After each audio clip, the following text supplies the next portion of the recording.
Bonjour à toutes et à tous, vous écoutez Cinécast. Salut Thibaut. Salut Guillaume. Aujourd'hui on parle du film Relic. Relic, il n'y a pas d'autre titre pour l'instant. Non. J'ai dit pour l'instant parce qu'on ne sait pas encore très bien quand le film sortira chez nous en France.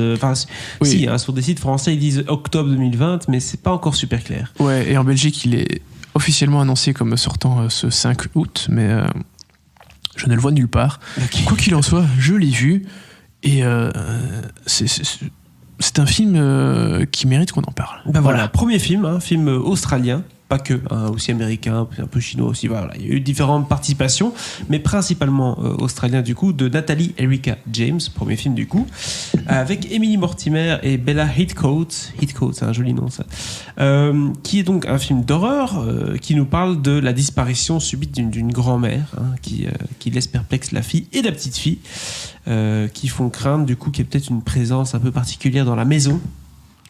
Tout à fait un pitch du coup de film d'horreur. Complètement. Et on en parle parce que c'est pas mal du tout. Je propose qu'on s'écoute un extrait de la bande-annonce. When was the last time you spoke to her? It's been a few weeks.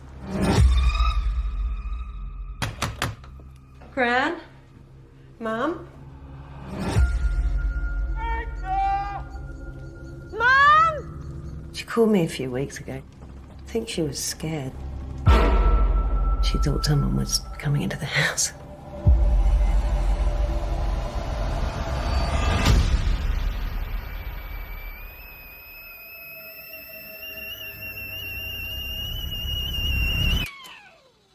Alors les films d'épouvante, horreur et tout, c'est comme ton dada, ça Thibaut. En tout cas c'est ton gagne-pain, c'est ce que tu dis tout le temps. C'est mon gagne. Oui, d'habitude on dit que c'est mon core business, mais c'est mon gagne-pain et c'est mon core business. On peut le dire comme ça. C'est plus classe de dire core business que gagne-pain. Donc clairement, Relic pourrait avoir sa place au bif. Film d'horreur, d'épouvante, qui est passé à Sundance. Donc c'est pas rien, qui sonne un peu sur des films d'exorcisme. Il faut faire attention à la maison, il y a quelque chose, une âme, un esprit, on va devoir faire une espèce de rituel pour faire dégager l'esprit de la maison. Je suppose que je ne spoil pas vraiment si vous connaissez le genre, c'est tout à fait le genre de recette qu'on peut avoir, mais ici tu voulais en parler pour quelle raison? Est-ce que ça t'a surpris et de quelle manière? Pour plusieurs raisons. La première, parce que c'est un film d'horreur australien, qu'il n'y en a pas beaucoup, et que d'ailleurs le cas le plus connu, c'est réalisé par une femme, Natalie Erika James, et parce que l'autre grand film d'horreur australien est aussi réalisé par une femme qui s'appelle Jennifer Kent, c'est Mr. Babadook. Oui. Donc voilà, l'horreur australien, il a de l'avenir, clairement. Et Relic est un film assez particulier. D'ailleurs, avant de voir Relic, si vous avez l'occasion, n'hésitez pas à aller sur YouTube, sur une super chaîne qui s'appelle Alter, A-L-T-E-R, une chaîne qui partage des courts-métrages de genre, donc horreur, fantastique, etc., science-fiction.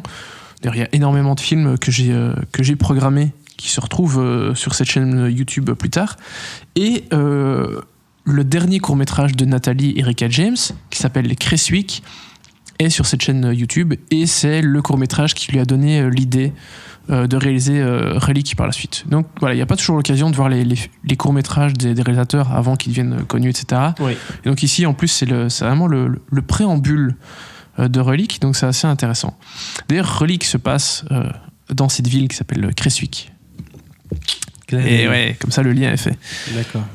Et donc, on se retrouve dans une maison très reculée où la grand-mère a disparu pendant plusieurs jours. On ne sait pas trop où elle est. Et du coup, sa fille, Kay, incarnée par Emily Mortimer, bien connue notamment pour la série The Newsroom, oui.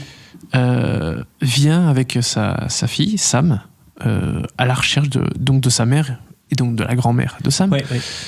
Où est-elle? Elle a disparu pendant plusieurs jours, et puis un beau jour elle revient, et comme ça, comme une fleur, genre il s'est rien passé, on sait pas trop où est-ce qu'elle a disparu, oui, c'est ça. Ce qui se passe. C'est un film d'horreur très intéressant, parce que l'horreur et le fantastique ne sont finalement que des prétextes. C'est pas... il faut pas se dire que vous allez voir un slasher avec plein de sang partout, plein de trucs... très gore ou très tortueux, etc. Ouais. On est dans quelque chose de plus fin, de beaucoup plus fin que ça, parce qu'en fait c'est un film qui c'est un des traits de la grand-mère qui parle beaucoup plutôt de la démence. La grand-mère a beaucoup de pertes de mémoire ces derniers mois. Et donc voilà, c'est un élément clé du film. Et donc, en fait, le film, de manière générale, je ne vais pas m'étaler beaucoup plus sur les thématiques parce que c'est vraiment à découvrir. Ça parle de sujets très concrets, mais via le prisme du cinéma fantastique / cinéma d'horreur. Donc ça, c'est très très bien fait. D'ailleurs, toujours un peu dans cette veine-là, au niveau de la réalisation, c'est très bien fait aussi, parce que Natalie Erika James, ce qu'elle fait, c'est que elle présente beaucoup de choses où, de par la façon dont c'est fait, c'est filmé, tu peux parfois avoir l'impression que waouh, ok, il va y avoir. En fait, tu vas dans telle direction. Que je sais pas, elle va peut-être te faire un gros plan sur un objet ou que sais-je, et tu te dis ok, d'accord, on va. Et en fait, non, et il y a plein de pistes comme ça, donc tu sais pas toujours ce vers quoi on va. Il y a des setups, mais il n'y a pas toujours des payoffs. Du coup, on ne sait pas très bien qu'est-ce qui va arriver plus tard par rapport au setup. Quoi. C'est ça. C'est un peu ça. Un peu comme Tarantino qui va te donner 50 000 indices pour finalement, à la fin, avoir un truc qui a un rapport avec le truc que tu as vu dans la scène 4. Mais il y a tellement d'informations que tu as oublié. Quoi. C'est un peu ça. Alors après, ici, il n'y a pas 10 000 informations non plus. Oui, c'est ça. Mais oui, on est... C'est même pas forcément une volonté de brouiller les pistes, parce qu'il n'y a pas une grande enquête à suivre non plus. Mais je trouve que c'est très, très habile parce que du coup t'es tout le temps en alerte quoi, en tant que spectateur. Et puis petit à petit tu comprends quand même ce vers quoi elle va et ce dont le film parle réellement. Et puis alors à la fin absolument magnifique, dont je ne dirai rien de très précis, mais normalement est censée éclairer tout le monde et elle est très, très symbolique. D'ailleurs je voulais un peu creuser le sujet, voir ce que les gens pensaient de ceux qui ont déjà vu le film.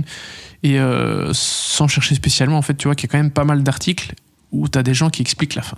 Donc, c'est-à-dire que, voilà, il faut un peu réfléchir, quoi. Il faut un peu se creuser la tête. En général, c'est des films qui divisent, mais au moins qui créent le débat quand il y a une fin un peu qui a besoin d'être expliquée. Pas toujours, mais bon. Pour moi, clairement, on fait partie de cette jeune génération d'horreur, entre guillemets, comme les Ari Aster, etc. Donc pour moi, Relique, on va en parler autant que Hérédité, il y a quelques années par exemple. Tu vois, on est clairement dans cette veine-là de jeune génération de réalisateurs, réalisatrices de cinéma de genre. Et tant mieux, c'est très très bien. Voilà. Combien tu lui donnes du coup à Relique après toutes ces louanges? Un excellent 3 étoiles. 3 étoiles du coup pour Relique. Film qui sortira, on l'espère chez nous. On l'espère. Mais si jamais il ne sort pas, en tout cas, essayez de le trouver en VOD ou autre. Pour pouvoir regarder ce premier film qui en annonce sans doute plein d'autres. Et qui en vaut la peine.